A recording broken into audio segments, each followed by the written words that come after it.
दोस्तों नमस्कार। तो हमारा मेंस आंसर राइटिंग सेशन में आज कौन सा लेक्चर है? पांचवा लेक्चर है और आपके सामने सीपीसी चल रही है और सीपीसी का आज लगभग पांचवा क्वेश्चन होगा। सिविल प्रक्रिया संहिता के अंतर्गत खर्चों से संबंधित विधि की विवेचना कीजिए और प्रतिकरात्मक खर्च कब दे है, ऐसा क्वेश्चन प्रीवियस ईयर में आया था। ठीक है, अब इसको लिखना है कैसे है। तो आपने अगर सीपीसी बड़े अच्छे से पढ़ी है तो आपके सामने ये पॉइंट है जो आपको इतनी सेक्शन में आपके खर्च के बारे में बात करी गई है कि कॉस्ट क्या होती है, और वो पूछना भी यही चाह रहा है कि खर्चे से संबंधित विधि की क्या कर रही है, विवेचना कीजिए और प्रतिकरात्मक खर्च कब दे हैं, ये वाली चीज आप लिखिए। तो मतलब क्वेश्चन में उसने क्या पूछा आपसे, आपसे सीधा सीधा ये पूछ लिया, लेकिन इसके साथ साथ आपको डील करना है। एक तो ये आपका मेन है, ये आपका मेन है कि नहीं है? ये मेन पूछा। और क्या पूछा? और ये पूछा कि खर्चे से संबंधित विधि की विवेचना कीजिए। तो मतलब एक जगह खर्च ये था, एक जगह ये था और एक जगह ये था। मतलब 35 सेक्शन में 20, जो ऑर्डर 20 है वो हमें मिसलेनियस कॉस्ट के बारे में बात करता है, प्रकीर्ण खर्च के बारे में बात करता है। देन इसके बाद कंपनसेटरी कॉस्ट के बारे में बात करता है आपका 35A। और आपका डिले, जब डिले होता है, ठीक है, तो उसके बारे में जो कॉस्ट लगती है उसके बारे में बात करता है आपका 35B। चलिए आगे बढ़ाइए, थोड़ा धीरे धीरे धीरे धीरे। चलिए 35 सेक्शन किसके बारे में बात करता है? जनरल कॉस्ट के बारे में बात करता है। आप लोगों को भी पता है कि कॉस्ट के बारे में वो क्या करता है, बात करता है। अब बात करते हैं आगे कि इसमें लिखना क्या है। इसमें यह है कि ऐसी शर्त या परिसीमाओं के जो कि विहित की जाएं और तत्समय प्रवृत्त किसी विधि के उपबंधों के अधीन रहते हुए as it is bare act आपको क्या करनी है, याद करने की पूरी पूरी कोशिश करनी है, क्योंकि ये किसकी लैंग्वेज है, बेयर एक्ट की लैंग्वेज है भैया। ठीक है, कि तत्समय प्रवृत्त परिसीमाओं जो कि विहित की जाए, तत्समय प्रवृत्त किसी विधि के उपबंधों के अधीन रहते हुए सभी वादों के या अनुसांगिक खर्च, सभी वाद या अनुसांगिक खर्च, है ना, सभी बात जो भी आप शूट इंस्टीट्यूट कर रहे हैं उसका खर्चा या इसके अदरवाइज अगर कोई खर्चा ऐड हुआ है वो भी। तो ये बोल रहा है दिलाना न्यायालय के विवेकाधिकार पे होगा, मतलब ऑन मेरिट होगा, ये on motion of court, description power है कोर्ट की कि आपको कितना कॉस्ट दिलाया जाए। अगर आपका सूट में 10,000 रुपए खर्चा हुआ है तो हो सकता है 10,000 रुपए दिलवाया जाए। अगर आपका सूट में 10,000 के साथ साथ कुछ और खर्चा हुआ है तो कोर्ट का मोशन है, डिस्क्रिप्शन पावर है कि वो कुछ और दिलाए। लेकिन अगर आपने रिलीफ के लिए इतना मांग लिया कि सर मुझे 10 लाख रुपए चाहिए, अगर कोर्ट को लगता है कि भैया उतना कोई आपका दावा बन नहीं रहा है तो आपको 5 लाख भी दिला सकता है। तो ये कॉस्ट का क्या है, आपका पूरा रिलीफ और कॉस्ट दोनों के बारे में यहाँ पे समझेंगे। तो ये बोला है कि सभी वादों में या खर्च खर्च की बात हो रही है, ठीक है, जितना भी आपका खर्चा हुआ है वो तो आपको लगता है, जैसे कि एक होती है रिलीफ कि आपको जो सूट ला रहे हो, जिस चीज को आपने मांगा है वो होता है, और आपका प्लस उसमें जुड़ जाता है कॉस्ट कि आपका कितना जो खर्चा लगा है उसको मांगने में, सूट इंस्टीट्यूट करने में, एफिडेविट लगाने में, एक एडवोकेट की फीस देने में, जो सब कुछ एनालाइज करके आपने जोड़ा होगा, उसको अगर लगता है कोर्ट को कि नहीं नहीं नहीं आपकी कॉस्ट क्या है, बहुत ज्यादा जा रही है, आपको कम करना ही है, तो फिर कोर्ट का पावर है, पूरा डिस्क्रिशनरी पावर ऑफ कोर्ट है। क्लियर बात है, समझ में आया?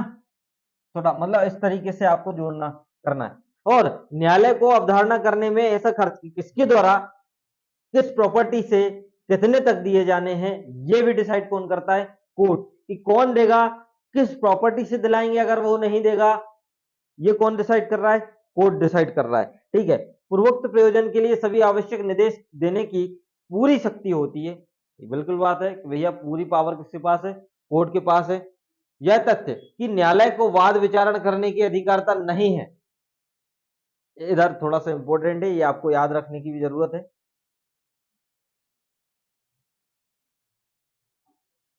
यह तथ्य कि न्यायालय को वाद का विचारण करने की अधिकारता नहीं है, ऐसी शक्तियों के प्रयोग के लिए वर्जन नहीं होगा। क्लियर बात है, मतलब आप इस चीज पे नहीं बोलोगे कि भैया वो कोर्ट क्या नहीं है, कॉम्पिटेंट नहीं है। तो ये बोल रहे हैं कि यह तथ्य जो है, जो कॉम्पिटेंट कोर्ट में वो बोलता है कि ट्रायल करने की इनको क्या नहीं है, ज्यूरिडिक्शन नहीं है, तो ऐसी शक्तियों का प्रयोग करने की वर्जन नहीं। क्लियर बात है, मतलब वर्जन होगा, मतलब एक होता है कि आपको रोक दिया है और एक होता है आपको रोका नहीं गया है, तो इसमें वर्जन नहीं होगा भैया। चलिए आगे बढ़ते हैं। ये पूरी बेयर एक्ट है, लेकिन इस बेयर एक्ट को याद करने के 3 तरीके होने चाहिए। पहला, आपको कॉस्ट डिनोट करना है तो आपको डिसाइड करना पड़ेगा कि कॉस्ट किसके द्वारा जाएगी, वो कोर्ट डिसाइड करेगा। कॉस्ट किस प्रॉपर्टी से जाएगी वो कोर्ट डिसाइड करेगा। आपका जितना भी बाद में इंस्टीट्यूट करने में या जो अनुषंगिक खर्चे, दो तरीके की इसमें लैंग्वेज है, उसके बारे में तो ये वाली भी कौन डिसाइड करेगा, कोर्ट डिसाइड करेगा। तो सब चीजें किस पे डिपेंड हो गई, कोर्ट पे, और कोर्ट की कॉम्पिटेंसी पे कोई क्वेश्चन नहीं राइज किया जाएगा। इसके बारे में भी बात कर दी। इसके बाद ये बोलता है दूसरा वाला जो आपका सबसेक्शन बात करता है, जहां न्यायालय यह निर्देश देता है, कोर्ट डायरेक्ट कर रहा है कि खर्च किस परिणाम तक नहीं दिए जाएंगे, वहां न्यायालय अपने कारणों को लेखबद्ध करेगा। अब मान के चलो कोर्ट ने बोल दिया कि नहीं नहीं नहीं नहीं 10 लाख नहीं 5 लाख ही ठीक है। अब वो 5 लाख क्यों नहीं दे रहा है तो उसको रिकॉर्ड करना पड़ेगा कोर्ट को। क्लियर बात है। चलिए आगे। प्रकीर्ण खर्च, ये आपका ऑर्डर 20 से आता है, क्योंकि हमें इसको ऐड करना ही पड़ेगा। जब भी कॉस्ट की बात आती है तो हमें ऑर्डर 20 डील करना है। हम पढ़ चुके हैं कि नहीं पढ़ चुके, बिल्कुल पढ़ चुके हैं। ऑर्डर 20 है, किसके बारे में बात करता है, खर्च के बारे में। संहिता के उपबंधों की व्यापकता पर प्रतिकूल प्रभाव डाले बिना न्यायालय निम्न के संबंध में खर्च अधिनिर्णीत करेगा। किसके संबंध में करेगा, निम्न के संबंध में। अब देखो ये आपकी बैरेक्ट को तोड़ा गया है। किसको तोड़ा है, बैरेक्ट को। आ जाओ अब आगे बढ़ो। पहला है आपका सूचना। अगर आप किसी पर्सन को, किसी व्यक्ति को नोटिस देते हो तो नोटिस देने की खर्च लगता है कि नहीं लगता है। तो ये बोल रहा है मिसलेनियस खर्च में क्या क्या आएगा और उसको अधिनिर्णित करेगा। अधिनिर्णित मतलब डिसाइड करेंगे। सूचना, वाद संचित करने के पूर्व किसी व्यक्ति को सूचना विधि द्वारा दी जाने के लिए अपेक्षित दिए जाने वाले उपगत व्यय, उसमें वो ऐड किए जाएंगे, वो वाले खर्चे। दूसरा बोल रहा है किसी ऐसी सूचना पर जो उपगत व्यय जो विधि द्वारा दिए जाने के अपेक्षित न होने पर भी वाद के पक्षकार द्वारा किसी दूसरे पक्षकार को वाद संचित करने के पूर्व दी गई हो। मतलब दूसरी पार्टी को एक नोटिस दिया जाता है या हम सूट लगाते हैं, ठीक है, या उसके पहले कोई नोटिस दिया जाता है कि आप हमें कंपनसेशन कर दी, रिलीफ कर दी, नहीं था हम सूट लगा देंगे, ये वाला। तो ये वाला खर्च भी इनने जोड़ दिया गया है। आगे बढ़ाइए। टाइप मुद्रित, मतलब आप टाइप करवाते हैं ना नोटिस वगैरह, जब भी आप टाइप कराते हो तो उसका खर्चा लगता है। तो उसमें वो भी लिखा है कि भैया किसी पक्षकार द्वारा फाइल किए गए अभिवचनों को टाइप कराने में, लिखने या मुद्रित कराने में जो उपगत व्यय है वो भी आपका मिसलेनियस कॉस्ट में आ जाता है। तीसरा है जो चौथा है अभिलेख का निरीक्षण। वाद को प्रयोजन के लिए न्यायालय के अभिलेखों के निरीक्षण के लिए जो पक्षकार द्वारा संदत्त प्रभार, मतलब जो आपका चार्ज वगैरह जो लेता है अभिलेख पे जो लगता है, तो वो जो फाइलिंग सेशन में जब जाते हैं, जब चार्ज लगता है, जितना भी लगता है 150 बंडल को हिसाब से, वजन के हिसाब से होता है, जो भी होता है, ठीक है, तो उसका भी चार्ज क्या होता है, मिसलेनियस कॉस्ट में आपका ऐड किया जाता है। ठीक है। जब आप देखो साक्ष्यों को पेश करने के लिए, ये तो आपको पता ही है ना कि किसी पक्षकार द्वारा साक्ष्यों को पेश करने के लिए उपगत व्यय, चाहे वह न्यायालय के माध्यम से समन ना किए गए हो, मतलब इसके माध्यम से यह है कि अगर कोई कॉस्ट, अगर कोई साक्षी आया है, खुद से आया है, तो उसको कॉस्ट देना पड़ता है कि नहीं देना पड़ता है, तो वो वाला भी मिसलेनियस कॉस्ट में आपका गया है। इसके बाद निर्णय या डिक्री की प्रतियों में जो आप लगाते हो कि हमें कॉपी चाहिए है निर्णय या डिक्री की, तो ये बोल रहा है अपीलों की दिशा में किसी पक्षकार द्वारा निर्णय या डिक्री की प्रतियां प्राप्त करने में जो उपगत प्रभार होता है, जो अपील के ज्ञापन के साथ फाइल की जाती हैं, अपेक्षित जितना भी व्यय होता है, मतलब अपील करते हैं तो लगता है पैसा कि नहीं लगता है, लगता है भैया, तो वो वाला भी किसमें आता है, आपका मिसलेनियस कॉस्ट में आता है, तो वो भी। अब इसके बाद आते हैं 35B, है ना, तो ये तो था आपका कॉस्ट कॉस्ट वाला। 35B किसके बारे में बात कर रहा है, ये भी कॉस्ट के बारे में बात कर रहा है, क्योंकि हमें कॉस्ट से रिलेटेड जितने भी खर्चे से रिलेटेड प्रोविजन है वो हमें देना है। और मेन चीज ये भी है, 3-3.5 पेज आप लिख सकते हो अच्छे नंबर के लिए। 3 पेज भी आप इसको बना सकते हो, कम भी कर सकते हो, है ना। कम भी करने की कोशिश करना। 3 टाइप से आंसर बनाना, एक तो शॉर्ट नोट्स में बनाना, एक मीडियम में बनाना और एक लेंदी बनाना। क्योंकि अगर आपका स्पीड अच्छी होगी तो लेंदी लिख सकते हो, अगर आपकी स्पीड थोड़ी सी वीक है और आपको कोई आंसर छूटने वाला है तो आप मीडियम टाइप से भी लिख सकते हो। लेकिन शॉर्ट नोट्स सिर्फ रिवीजन के लिए होते हैं, आपके लिखने के लिए नहीं होते हैं। ठीक है। विलंब कारित करने के लिए खर्चा। संहिता की धारा 35 के बी के अधीन यदि कोई वाद की सुनवाई के लिए या उसमें से कोई कार्रवाई करने के लिए नियत किसी तारीख को वाद का कोई पक्षकार, पहला विलंब कारित करने के लिए खर्चा, इसके बारे में बात हो रही। संहिता के 35B में जब जाते हैं तो यदि किसी वाद की सुनवाई के लिए, वाद की सुनवाई के लिए गए या उनमें से किसी कार्रवाई के लिए कोई प्रोसीडिंग चल रही है करने के लिए नियत तारीख, अब मान के चलो डेट कितनी हो गई, 1 तारीख को आपको क्या होना था, प्रेजेंट होना था वाद का कोई पक्षकार, ठीक है, तो अब 1 तारीख की बात कर रहे हैं, ये कितनी तारीख है, याद करने की तारीख है ये, जिस दिन सुनवाई होनी है, 1 तारीख को सुनवाई होनी है, 1 तारीख को प्रोसीडिंग ओपन होनी है। ठीक है, तो क्या करेंगे हम अपेक्षित कार्रवाई करने के लिए, अगर वो व्यक्ति नहीं आता, एक को नहीं आया, डिले हो रहा है कि नहीं, मामला हो रहा है। यदि ऐसी कार्रवाई करने के लिए, साक्ष्य पेश करने के लिए या अन्य प्रभार स्थगन प्राप्त कर लेता है, क्या कर लिया उसने, एडजेंट कर लिया। इसका मतलब एक में क्या हो रहा है, वो डिसअपियर हो रहा है, और एक में क्या हो रहा है, एडजेंट मांग रहा है। तो इनका जो केस है आपको क्या करना पड़ेगा, डिले कॉस्ट जो है वो पे करनी पड़ेगी। आगे देखो लिखा होगा, देखिए देखिए देखिए। तो न्यायालय लेखबद्ध किए जाने वाले कारणों से ऐसे पक्षकार से दूसरे पक्षकार को उसके द्वारा लेखे दिए गए खर्चा के प्रतिपूर्ति करने के लिए युक्तियुक्त रूप से पर्याप्त हो उनके भुगतान का आदेश दे, उनके भुगतान का क्या देगा, आदेश देगा। और उस तारीख से बाद की तारीख तक का खर्चा, मतलब पहली डेट आप लिख लीजिए, किस तारीख से, किस तारीख से, उस तारीख से, जिस तारीख से आप क्या कर रहे हैं, वाद की सुनवाई को आपको उपस्थित करवाया गया था, आप नहीं आए थे, या एडजेंट जिस दिन आपने मांग लिया उस दिन आप नहीं आए, तो उस तारीख से बाद की तारीख तक का जो खर्चा है वो आपको क्या करना पड़ेगा, संदेह करना पड़ेगा। पहली चीज हो गई। देन दूसरा, यदि उपर्युक्त प्रकार से खर्चा का संदाय किए जाने का आदेश दे दिया गया है और यदि उस वाद में पारित डिक्री भी आ गई और डिक्री अधिनिर्णित खर्च शामिल नहीं हुए, नहीं किया जाएगा। इसका मतलब डिक्री आई और डिक्री में जो पारित खर्च है वो शामिल नहीं किया जाए, किंतु यदि ऐसे खर्च का संदाय नहीं किया गया है, मतलब जो पहले बोला है, अगर उसका आपने कॉस्ट पे नहीं किया है तो बोल रहा है तो खर्चे की रकम और उन व्यक्तियों के नाम पते जिनके द्वारा संदाय किया जाना है दर्शाने वाला एक पृथक आदेश दिया जाएगा अलग से कि भैया कॉस्ट पे कीजिए। अभी ऑर्डर क्या जा रहा था, ऑर्डर के साथ कॉस्ट का ऑर्डर भी इंक्लूड था, लेकिन अब पृथक से अलग से जाएगा और अलग से जा रहा है और उन व्यक्तियों के वृद्ध निष्पादन का होगा, मतलब अब एग्जीक्यूशन के लिए होगा डायरेक्ट। अब आपका ऑर्डर दिया पहले वाला, पहले आपने माना नहीं, फिर डिक्री भी आ गई, डिक्री का खर्च हमने उसमें इंक्लूड किया नहीं, इसके बाद हमने क्या किया, एक अलग से एक ऑर्डर जाएगा, वो भी कॉस्ट का, क्योंकि आपने डिले किया है। ठीक है, विलंब से कारित खर्चा, तो ये वाली चीज हो गई। आगे बढ़ जाइए, अब आगे आते हैं, ये भी डायरेक्ट की लैंग्वेज थी, अलग से कुछ भी नहीं था। इसके बाद प्रतिकरात्मक खर्च के बारे में 35A बात करता है, अभी हमने 35B पे बात करी। ए पे देखो क्या लिखा है, यदि किसी वाद में या किसी अन्य प्रोसीडिंग में, कार्रवाई में, सूट में या अन्य अदर प्रोसीडिंग में जिसके अंतर्गत निष्पादन कार्रवाई भी आती है, अब इसमें इंक्लूड किसको कर लिया, एग्जीक्यूशन प्रोसीडिंग को इंक्लूड कर लिया।